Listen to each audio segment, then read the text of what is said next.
Bonjour et bienvenue à toi dans cette vidéo bien spéciale consacrée à l'alternance. 3 étudiants, Stéphania, Karim et Axel, seront là pour toi pour répondre à 20 questions concernant l'alternance. Ce sont des étudiants en Master 2, droit éthique des affaires, à l'université Cergy-Pontoise. Alors reste bien attentif et découvre l'alternance avec nous. Quelle est la différence entre un stage de 6 mois et une alternance ? La première grande différence, c'est la durée.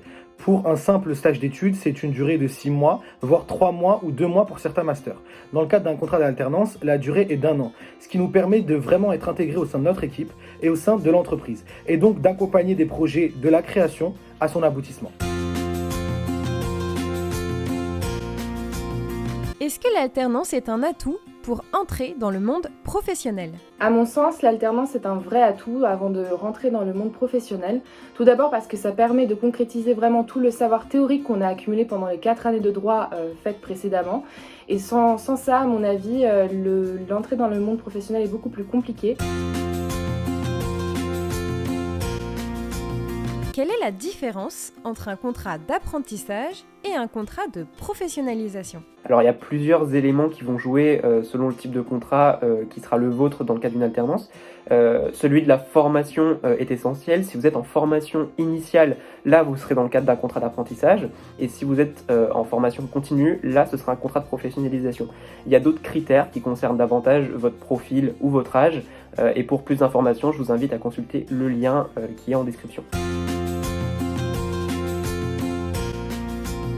Comment trouver efficacement son contrat d'alternance ? Le premier conseil que je donnerais, c'est de ne surtout pas hésiter et d'avoir l'audace de candidater dans le service ou les entreprises qui vous intéressent vraiment. D'autant plus que désormais, il existe de plus en plus de plateformes juridiques qui nous permettent de trouver une alternance beaucoup plus facilement ou un stage tout simplement. Je pense notamment à LinkedIn, je pense aussi au Village de la Justice ou encore au nouveau groupe créé récemment, Law Profiler, qui est vraiment d'une efficacité redoutable.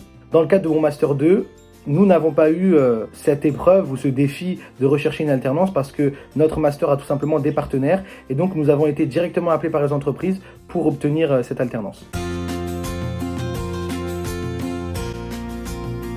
Comment se passe l'entretien d'un contrat d'alternance ? Alors un entretien d'alternance traditionnel se déroule comme tout entretien d'embauche classique. Soit vous allez rencontrer là ou le RH en premier, soit vous allez rencontrer votre manager. Dans mon cas, j'ai rencontré mon manager en premier, qui va vous présenter donc d'abord l'émission, qui va vous demander de vous présenter en effet, donc que ce soit vos expériences professionnelles ou personnelles, et ensuite à la fin, vous allez avoir un laps de temps, donc après que la personne vous ait présenté les missions que vous allez avoir à affronter en entreprise. Vous allez avoir ce laps de temps pour poser toutes les questions que vous jugez nécessaires et en effet, on vous encourage fortement à poser vos questions à ce moment-là. Quels conseils pourrais-tu donner pour l'entretien d'un contrat d'alternance ? Il y a plusieurs choses qui sont essentielles ici. D'une part, il faut être au clair avec ce que recherche l'entreprise, ce qu'elle attend d'un alternant. Ensuite, il faut que vous soyez vraiment béton sur votre projet professionnel. Vous devez savoir pourquoi vous êtes devant l'entreprise en train de chercher une alternance. Aussi, il faut se renseigner un minimum sur l'entreprise parce que des questions peuvent vous être posées sur ce que vous en connaissez pendant l'entretien. Et enfin, la chose la plus importante, c'est être professionnel, oui, mais surtout d'être vous-même parce que ça, c'est hyper important. Faut-il être bilingue ou connaître plusieurs langues pour être alternant dans une multinationale ? À mon sens, et travaillant moi-même dans une multinationale, il est essentiel de maîtriser une langue supplémentaire, mis à part l'anglais évidemment et votre langue maternelle. Si en plus de ça, vous avez pu être immergé dans une culture juridique différente de la vôtre et donc différente des universités françaises, c'est évidemment un point très positif pour pouvoir travailler dans une multinationale. Pour ce qui est de mon alternance à moi, je suis amenée à collaborer avec donc, des collègues et des salariés du monde entier, ce qui fait que c'est un véritable point positif d'avoir pu connaître une autre langue et une autre culture juridique.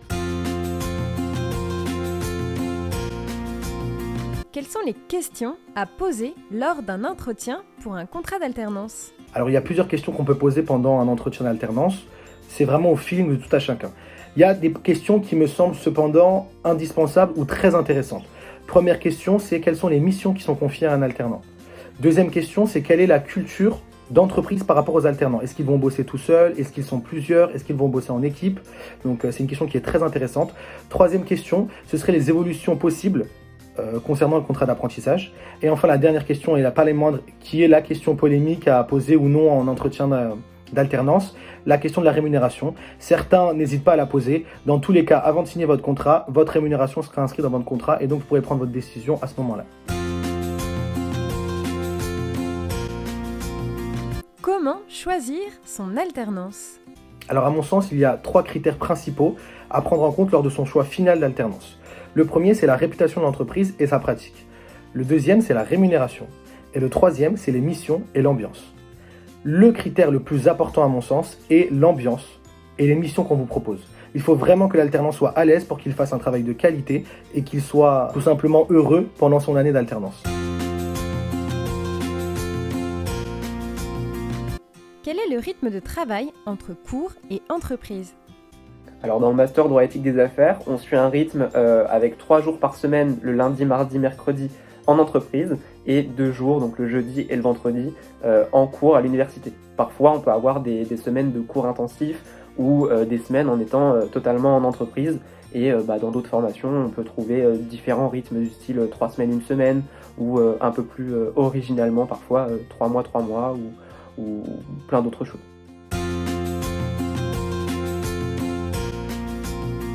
Quels sont les avantages et les inconvénients de la répartition du temps de travail?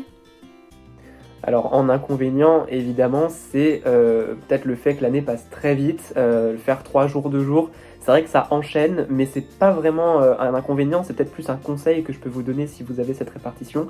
Organisez-vous, soyez vraiment en phase avec votre semaine et voilà, soyez prêts à l'affronter et en étant organisé pour.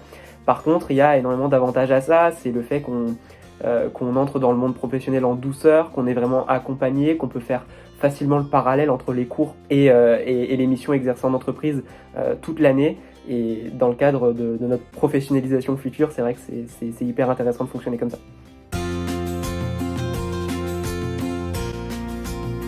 Comment se passe l'intégration au sein de l'entreprise? L'intégration au sein de mon équipe s'est très bien passée pour ma part. En effet, j'ai été considérée comme un membre à part entière de mon équipe dès les premiers jours de mon intégration dans l'entreprise. On m'a confié donc beaucoup de responsabilités tout en restant encadrée. Et il y a un véritable lien de confiance qui s'est établi entre ma manager et moi qui fait que j'ai été très bien intégrée au sein de mon équipe. Quelles sont les tâches d'un alternant en compliance? Ce qui est intéressant avec la formation du Compliance Officer, c'est qu'elle permet d'ouvrir un large panel de formations et donc de thèmes qui peuvent être justement exploités en entreprise et donc aussi via la théorie. En effet, on a tous les 3 des formations assez différentes alors qu'on peut tous se dire Compliance Officer. Pour ma part, j'effectue beaucoup donc de risk assessment et aussi de formation pour les salariés et je travaille également sur les politiques de l'entreprise. Pour ma part, je suis plus sensibilisé sur les sujets relatifs à l'anticorruption et l'anti-blanchiment de capitaux. Et enfin, pour ma part, j'appréhende la notion d'RGPD et la compliance bancaire.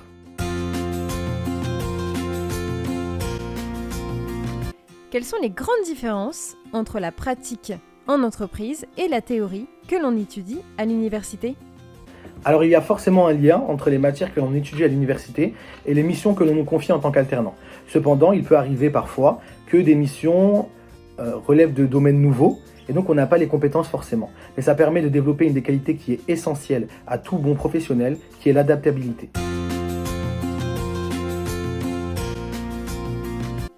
Comment trouver son équilibre entre la faculté et l'entreprise? Alors à nouveau, c'est une question d'organisation, c'est un équilibre que tout un chacun doit trouver dans le cadre de son année d'alternance. Si la question derrière tout ça, c'est de savoir si on a toujours une vie sociale en fonctionnant avec ce rythme-là, la réponse c'est oui, même si c'est compliqué avec le Covid, mais j'espère que pour votre année en tout cas, ce sera différent et que vous pourrez trouver un équilibre un peu plus facilement.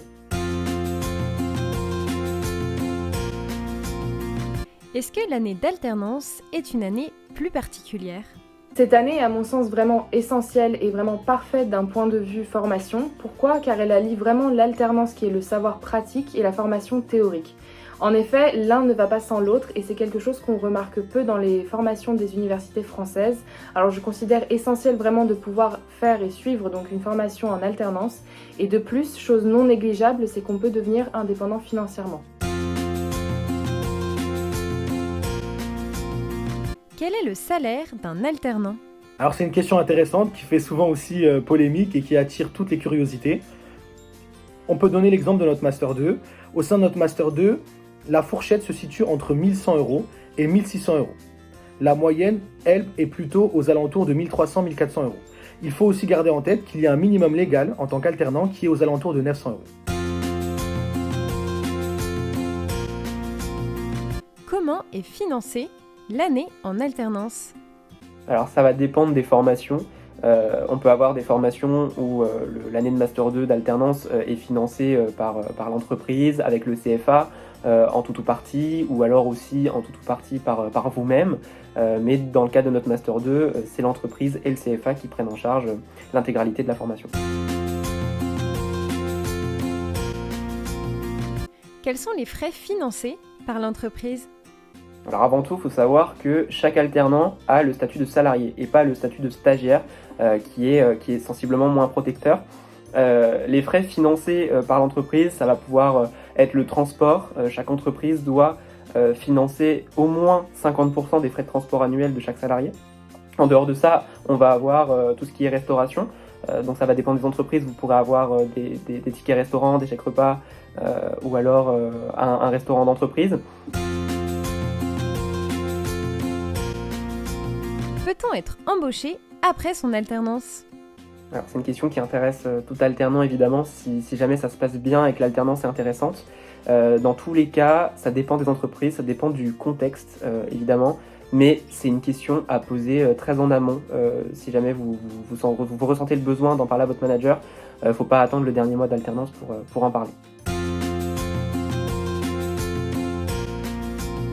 Merci à tous d'avoir suivi cette vidéo et n'hésitez pas à nous contacter sur les réseaux sociaux. Vous pouvez retrouver toutes les adresses ou nous contacter en description de la vidéo. À bientôt.